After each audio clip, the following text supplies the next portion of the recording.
रमजानुल मुबारक special page 12 Quran जमा कैसे किया गया।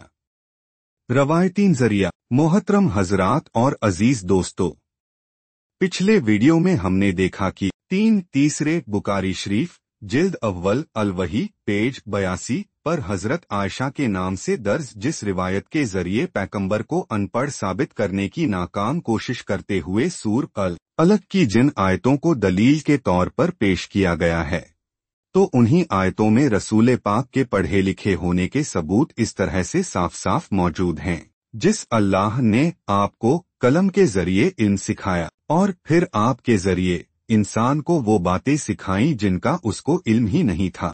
अलग 4:5-4 चौथे, अल्लाह ताला ने कुरान पाक में काफिरों का ये इल्जाम भी बार बार दोहराया है कि इस कुरान को मोहम्मद ने खुद ही लिख लिया है, तो इससे भी साबित है कि रसूल पाक पढ़े लिखे थे। और ये कुरान के काफिर कहते हैं कि ये कुरान तो महज पुराने लोगों की कहानियां हैं जिन्हें इस मोहम्मद ने खुद ही लिख डाला है, और फिर ये इसकी निगरानी में सुबह शाम यानी रोजाना बदस्तूर इमला कराया जाता है। अल-फुरकान 5। तो अब जरा गौर फरमाएं कि क्या इन आयतों में अल्लाह ताला के फरमान और काफिरों के इल्जाम दोनों ही से ये साबित नहीं हो रहा है कि हुजूर अनपढ़ नहीं थे? तो फिर अब कुरान पाक की अनदेखी करके महज झूठी रवायतों की बुनियाद पर पैगंबर इस्लाम को अनपढ़ बताना, क्या ये सब आपकी इज्जत व तकरीम की जा रही है या कि तौहीन? कुरान जमा कैसे किया गया।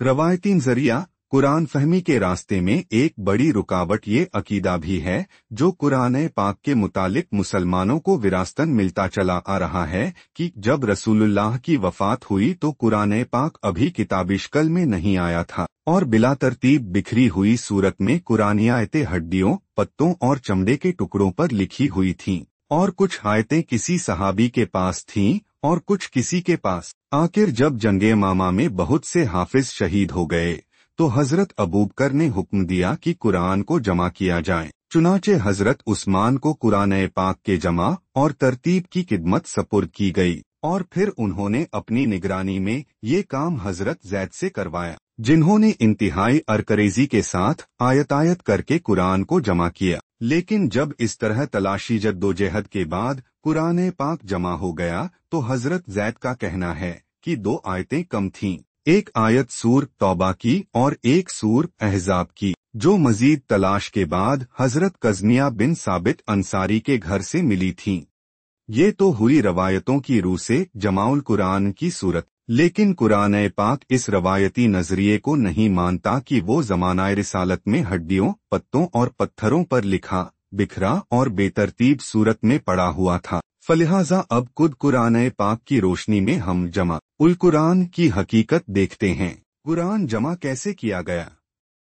कुरानी जरिया। कुरान कहता है कि वो ज़मानाए रिसालत में सही किताबी सूरत में बारीक झिल्ली के कागजों पर सतरवार लिखा हुआ था। कसम है तूर पहाड़ की, जहां मूसा के लिए तख्तियों पर किताब लिखी गई थी, 7:145, और कसम इस किताब कुरान की जो झिल्ली के कुशादा कागजों पर सतरवार लिखी हुई है। अत्तूर 1-2-3। अब जरा गौर फरमाएं कि कुरान करीम की इस खुली गवाही के बाद क्या ये रवायती जरिया तस्लीम किया जा सकता है कि रसूलुल्लाह के ज़माने में कुरान करीम हड्डियों और पत्तों पर लिखा जाता था?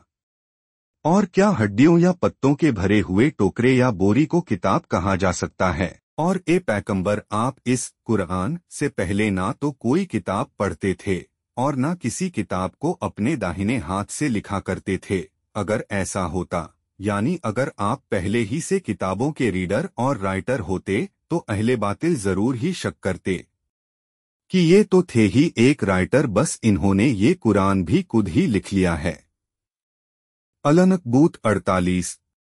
जरा गौर फरमाएं कि इस आयत में रसूलुल्लाह के मुताल्लिक अदम तिलावत और अदम किताबत दोनों चीजों का तसव्वुर मातूफ अलैहि की सूरत में नज़ोले कुरान से पहले के बारे में दिया गया है, जिससे बिस्सराहत साबित हुआ कि रसूलुल्लाह इस कुरान पाक के उतरने के बाद इसको पढ़ा भी करते थे और अपने दाहिने दस्ते मुबारक से लिखा भी करते थे।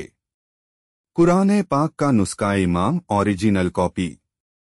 اس طرح رسول پاک کے اپنے دستہ مبارک کا لکھا ہوا قرآن پاک ہی وہ نسخہ امام تھا جو ہر وقت آپ کے پاس موجود رہتا تھا اور جس کی طرف اشارہ کر کے حضور ارشاد فرمایا کرتے تھے کہ باقی